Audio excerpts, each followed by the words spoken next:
Rangpur Riders congratulations, special credit, special thanks Mustafizur Rahman. তিনি রংপুরকে exactly ম্যাচটা জিতিয়েছেন।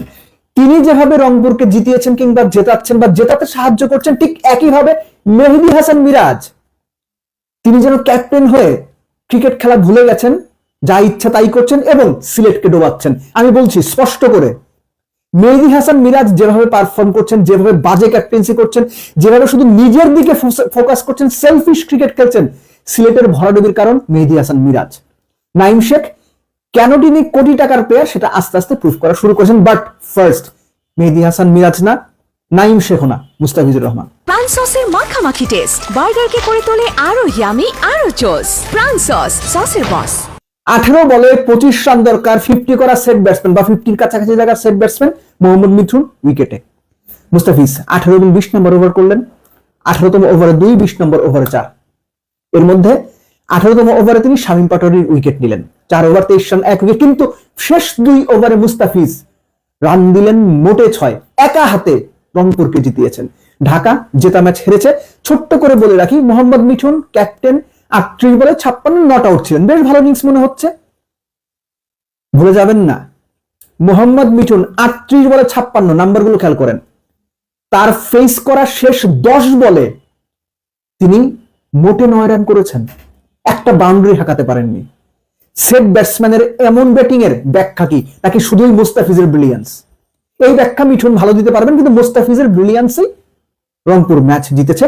Batting point of view থেকে রিয়াদ দেনেগেন একটা কার্যকরী ইনিংস খেলেছেন।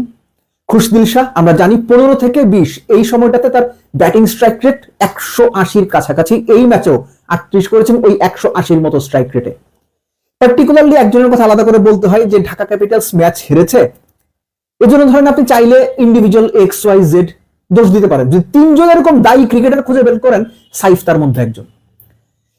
এমন যুগের ক্রিকেটে সাইফ কিভাবে 62 স্ট্রাইক রেটে ব্যাট করেন, 25-28 বল খেলে 15-16-17 রান করেন, এটা আমার ঠিক মাথায় আসে না।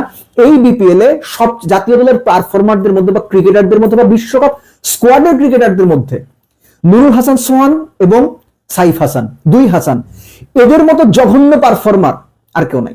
এবং এই ফর্ম নিয়ে তারা বিশ্বকাপে যাবেন, এটা চিন্তা করলেই না শরীরে রোম দাঁড়িয়ে যায়। নুরুল হাসান সোহানকে দেখে মনে হয় অফ স্ট্যাম্পের বাইরে সরে গিয়ে কাউ কর্নার কিংবা মিড উইকেটে ঘোরাবে। এই একটা শট ছাড়া ক্রিকেটের আর কোন শট নুরুল হাসান সোহান খেলতে পারে না। ক্রিকেট খেলা, ব্যাটিং করা ভুলে গেছে সোহান। নুরুল হাসান সোহান, সাইফ হাসানদের যে অবস্থা, এটা এক কথায় ভয়াবহ, স্পেসিফিক্যালি বিশ্বকাপের আগে। বাট মুস্তাফিজ, রংপুর জিতেছে, বড় team, star players, compact team, সব ঠিক আছে, কিন্তু এই ম্যাচ রংপুর জিতেছে মুস্তাফিজের কারণে। নাও মুস্তাফিজ তো জেতাচ্ছেন, কিন্তু মেহেদী হাসান মিরাজকে কি করবেন? প্রাণ সসের মাখামাখি টেস্ট বার্গারকে করে তোলে আরো ইয়ামি, আরো জোস। প্রাণ সস, সসের বস। সিলেটের মালিক পক্ষকে বলছি, মেহেদী হাসান মিরাজকে ড্রপ করেন, সে একাদশে থাকারই যোগ্য না। ক্যাপ্টেন হয়ে মেহেদী হাসান মিরাজ যেন স্বেচ্ছাচারিতার চূড়ান্ত পর্যায়ে হয়ে চলে গেছে। সে ওপেনিং এ চলে না, ওয়ান ডাউনে চলে না, ফিনিশার হিসেবে চলে না, 3 ওভার তাকে দিয়ে বল করানো যায় না। এই যে সিলেট ম্যাচগুলো হেরেছে, 2টো ম্যাচ মিরাজ নিজে হাতে হারিয়েছে। মিরাজ নিজে হাতে ম্যাচ হারিয়েছে। শুধু তাই না, তার রানগুলো খেয়াল করেন, 4, 5, 6। একদিন ওপেনিং করেন, একদিন 3-এ নামেন, একদিন 5-এ নামেন। এবং যে ম্যাচটা তার সর্বোচ্চ স্কোর 33, 5 নম্বরে বোধহয় নেমেছিলেন ফার্স্ট ম্যাচেই, 37 বলে করেছিলেন। তারও ইনিংসের কারণে কোন রকম ইম্প্যাক্ট ছিল না। অথচ ওই ম্যাচে পারভেজ ইমন 41 বলে বোধহয় 60 করেছিলেন। আমি সহজভাবে যেটা বলতে চাচ্ছি, মেহেদী হাসান মিরাজ সিলেট দলের বোঝা। মেহেদী হাসান মিরাজ সিলেট দলের বেস্ট 11-এ থাকাই ডিজার্ভ করে না, এবং তাকে আপনারা ক্যাপ্টেন বানিয়ে বসিয়ে রেখেছেন। ক্যাপ্টেন যা খুশি তাই করতে পারে, চাইলে ওপেন করবো, চাইলে 3-এ নামবো, 5-এ খেলবো, আগে বল করবো, মাঝখানে বল করবো, যখন আমার আমির বল করা বাকি, যখন আমার ইবাদত বল করা বাকি, যখন আমার নাসুম বল করা বাকি, তখন আমি বোলিং এসে একেবারে 19 দিয়ে ম্যাচ হারিয়ে দেবো। এই হচ্ছে মেহেদী হাসান মিরাজ। তিনি টি-20 ক্রিকেটের যোগ্য না, এবং এই অযোগ্যতা তিনি প্রমাণ করার জন্য সিলেটের এই প্ল্যাটফর্ম সুযোগ হিসেবে নিয়েছেন। নিজের অযোগ্যতা ঢাকতে তিনি যা খুশি তাই করে যাচ্ছেন। ডুবছে সিলেট ফ্র্যাঞ্চাইজি। মালিক পক্ষ সিলেটের এটা বুঝতেছে কিনা আমি জানি না। বুঝলে ভালো, না বুঝলে আগামীতে আরো পস্তাবেন, সেই সম্ভাবনা যথেষ্ট। লাস্টলি নাইম শেখ পরপর 2 ইনিংসে 50 করেছেন। 2টো ইনিংসই ভালো ইনিংস। 2টো ইনিংসে নাইমের দল বড় মার্জিনে ম্যাচ জিতেছে চেস করতে গিয়ে। এবং এই দিন বা রবিবারের যে ম্যাচটা সেখানে তিনি 50 করে যখন আউট হলেন তিনি নিজের উপরে খুব বিরক্ত ছিলেন। তার আগের ম্যাচে 54 নট আউট এবং তার আগের ম্যাচে তিনি 39 করেছেন। নাইম চলে না, নাইম ইন্টারন্যাশনালে পারে না, ঠিক আছে, কিন্তু ডোমেস্টিক ক্রিকেটে কেন নাইমের দাম 1 কোটি টাকা হয় এটা নাইম প্রমাণ করছেন। আপনি তাকে পছন্দ না করতে পারেন, আপনি তার সমালোচনা করতে পারেন, ট্রল করতে পারেন, এনিথিং, কিন্তু নাইমের ব্যাটে রান আছে, নাইম রান করে পুষিয়ে দিচ্ছেন।